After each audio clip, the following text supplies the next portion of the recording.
जादुई जूते। एक दिन सोनू स्कूल जाने के लिए तैयार हो रहा था। उसने अपनी माँ से कहा, माँ, मेरे जूते टूट गए हैं, कब से इन्हें चला रहा हूँ, मुझे नए जूते कब दिलाओगी?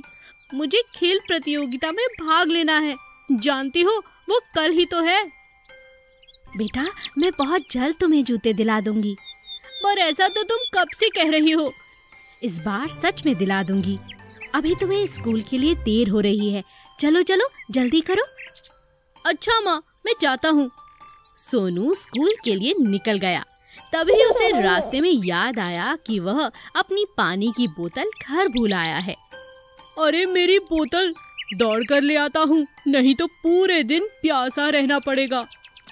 जैसे ही सोनू दौड़ता हुआ घर पहुँचा, उसने देखा उसकी माँ रोती हुई भगवान से कह रही थी, हे भगवान, हमारी गरीबी कब दूर होगी?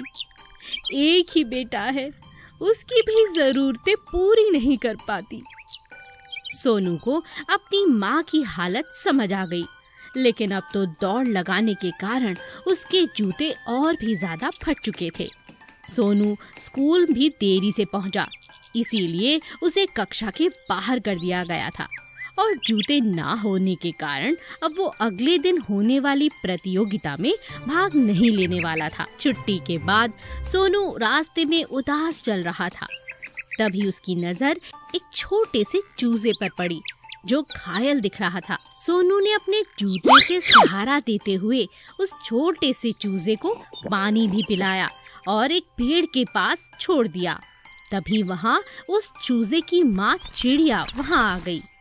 सोनू, तुम तो बड़े अच्छे बच्चे हो, तुमने अपना जूता तो मेरे चूजे को दे दिया, अब तुम क्या पहनोगे? मुझे जूते की जरूरत नहीं, मेरे पास तो और बहुत से जूते हैं, मुझे इसकी मदद करके बहुत खुशी हुई। अगर तुम ना आते तो कोई ना कोई अपने पैरों तले मेरे बच्चे को मसल देता। चिड़िया ने तुरंत जादुई जूतों का एक जोड़ा सोनू को दे दिया। ये लो, ये तुम्हारे लिए नए जूते, ये हमारी तरफ से तुम्हारे लिए एक तोहफा है। ये कोई मामूली जूते नहीं, ये जादुई जूते हैं। तुम इनका इस्तेमाल जहाँ भी करोगे, तुम ही प्रथम आओगे। अब सोनू बहुत खुश था। उसने घर जाकर अपनी माँ को जादुई जूते दिखाई और अब स्कूल की हर दौड़ प्रतियोगिता में सोनू ही प्रथम आने लगा। मछली रानी के अंडे। माया नाम की राजकुमारी मछली बहुत अच्छे से अपने तालाब में रहा करती थी। उसके साथ बहुत सारी मछलियां वहां रहती थी। गर्मी पड़ने के कारण तालाब का पानी बहुत कम हो चुका था। एक दिन सेनापति मछली ने राजकुमारी मछली से कहा, मछली जी, हमें जल्द ही कोई उपाय निकालना होगा।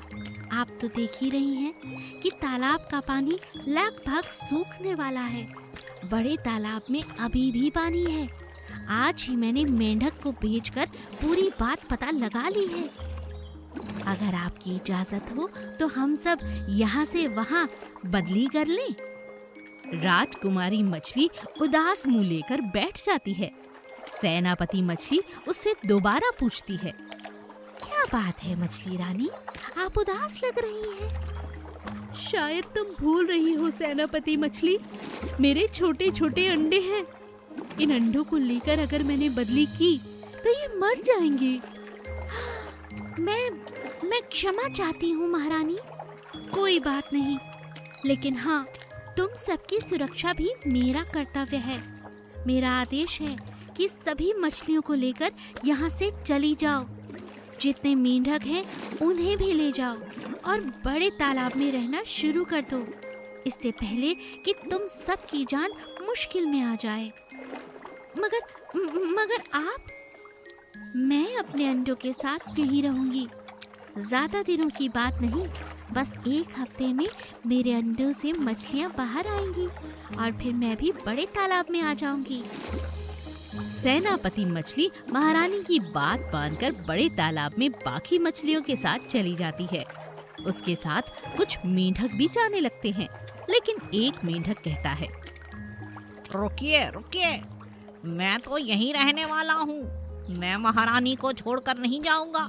मेरा दोस्त हाथी है, उसे कहकर रोज यहाँ पर थोड़ा थोड़ा पानी डलवाऊंगा ताकि आप जिंदा रह सके महारानी जी। क्या कहा? तुम्हें मेरी इतनी चिंता है? हाँ हाँ, क्यों नहीं। अभी जाता हूँ अपने दोस्त के पास। मेंढक अपने दोस्त हाथी के पास जाता है और हाथी अपनी सूंड में पानी भरकर तालाब में रोज डालने लगता है। कुछ ही दिनों में मछली के अंडों से मछलियाँ बाहर आ जाती हैं और फिर सभी मछलियाँ एक तालाब से दूसरे तालाब में बदली कर लेती हैं। जाते हुए महारानी मछली मेंढक को अपने साथ ले जाती है और उससे कहती है, तुम्हारा और तुम्हारे दोस्त का बहुत बहुत धन्यवाद। तुम्हारे कारण ही मैं अपने अंडों से मछलियों को बाहर निकाल पाई हूँ। कभी तुम्हारा एहसान नहीं भूलूंगी। चलो अब नए तालाब में चलते हैं। चलिए चलिए। एक जंगल में एक शेर और एक घोड़ा बहुत ही ज्यादा पक्के दोस्त थे। दोनों हमेशा साथ साथ रहते थे। एक दिन शेर शिकार के लिए निकलता है। शिकार के पीछे पीछे बहुत दूर तक वो निकल जाता है। राजा शेर को शिकार तो नहीं मिलता, लेकिन उसे रास्ता भूल जाता है। बहुत प्रयास करने के बाद भी राजा को अपने जंगल तक लौटने का रास्ता नहीं मिलता और शाम हो जाती है। ओह, ये क्या? शाम ढल गई और मुझे अभी तक घर जाने का रास्ता तक नहीं मिल रहा। इस अनजान जंगल में मैं कैसे रह सकता हूँ? ये मेरी जान के लिए खतरा हो सकता है। अब मैं क्या करूँ? राजा शेर अपनी जान बचाने के लिए इधर उधर छुपने की कोशिश करता है, मगर जैसे ही उसकी आंख लगती है, एक शिकारी उसका शिकार कर लेता है और उसे बड़े से जाल में डालकर अपने साथ घसीटना शुरू कर देता है। कौन है? अरे शिकारी, ये तो मुझे शहर ले जाएगा। मैंने सुना है ये लोग बहुत मारते हैं। अरे मेरे दोस्त, तुम कहाँ हो? घोड़े, जल्दी आओ, मेरी मदद करो। शेर जोर जोर से चिल्ला चिल्ला कर अपने दोस्त को पुकार रहा था, लेकिन घोड़े को क्या पता था कि उसका दोस्त इस हालत में है।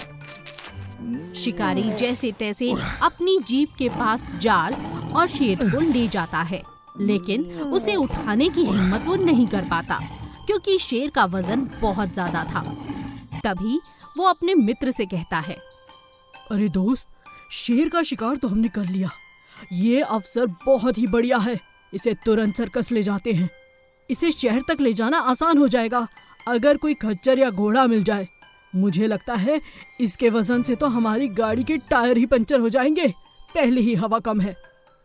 ठीक है, मैं कुछ करता हूँ। शिकारी का दोस्त घोड़े की तलाश में निकलता है और उसी घोड़े को ले आता है जो शेर का मित्र था। शेर अपने दोस्त को देखकर तो बहुत खुश होता है, लेकिन इस बात से हैरान कि इन दोनों के साथ वो क्या कर रहा है। जब उसे सारी बात समझ में आती है, शेर अपने दोस्त से कहता है, डरो नहीं, जैसे ही ये मुझे तुम्हारी पीठ पर डाले, तुरंत अपने घर के जंगल की तरफ भाग निकलना। इनकी गाड़ी में इतनी हवा नहीं कि ये हमारा पीछा कर सके, और जितनी जल्दी हो सकेगा मैं अपने नुकीले नाखूनों से इनकी सारी हवा निकाल दूंगा। दोनों दोस्त योजना के हिसाब से वैसा ही करते हैं। मौका पाते ही जैसे ही शेर को दोनों शिकारी घोड़े की पीठ पर टांगते हैं, घोड़ा दुम दबाकर भाग जाता है। शिकारी बहुत पीछा करने की कोशिश करते हैं, लेकिन घोड़े का मुकाबला नहीं कर पाते और इस तरह एक दोस्त ने फिर से एक बार अपने दूसरे दोस्त की जान बचा ली। चालाक चिड़िया। किट्टी नाम की एक बहुत ही चालाक चिड़िया जंगल में एक सुंदर से पेड़ के ऊपर बढ़िया सा घोंसला बनाकर रखती थी। उसके पास यूं तो हर चीज थी। अच्छा सा फ्रिज था, बढ़िया टीवी, बेड, हर चीज उसके घर में मौजूद थी। उसे सारा दिन टीवी देखना बहुत पसंद था, लेकिन खाने के लिए अनाज ढूंढने के लिए बाहर जाना उसे बिल्कुल अच्छा नहीं लगता था।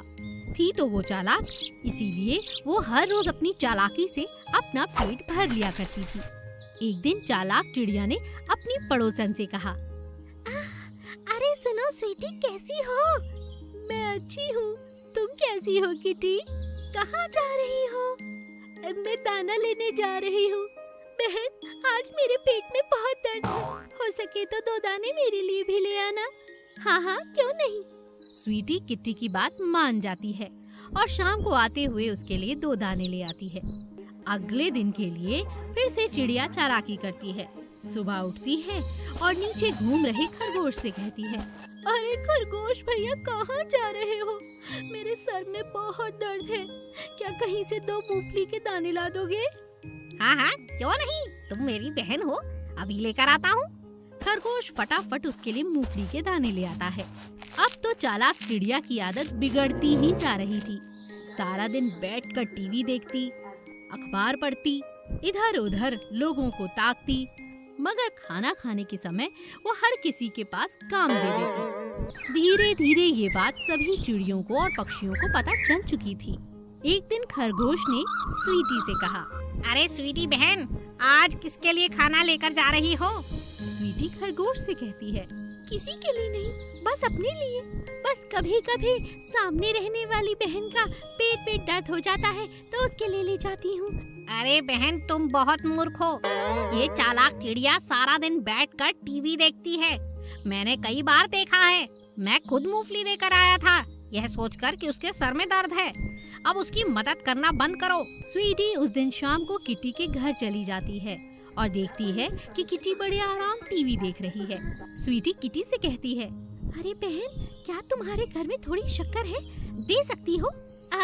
शक्कर? हाँ, क्या बात कर रही हो? शक्कर कैसे होगी?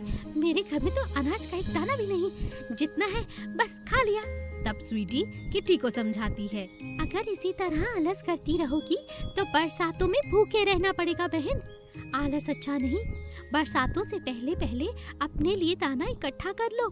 आज मुझे भाई खरगोश मिले, वो बता रहे थे कि तुम सारा दिन टीवी देखती हो। किटी को अपनी गलती का एहसास हो जाता है। अगले दिन तेज बारिश होती है।